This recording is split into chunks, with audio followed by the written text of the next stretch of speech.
Alam mo ba, hindi ibig sabihin na mahina ang generation ngayon dahil mas marami ang nakaka-experience ng burnout. May scientific at psychological reason kung bakit.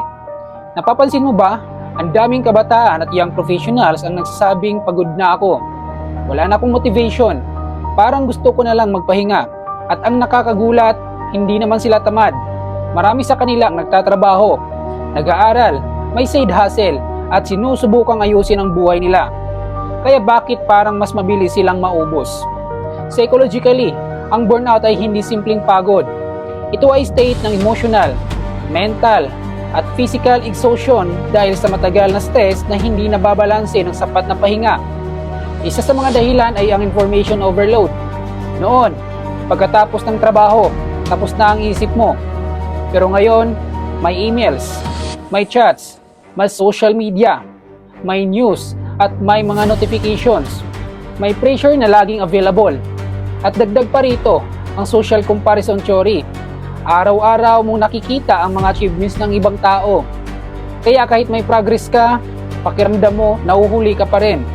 At ang utak natin ay hindi ginawa para tumanggap ng ganitong daming impormasyon at pressure araw-araw.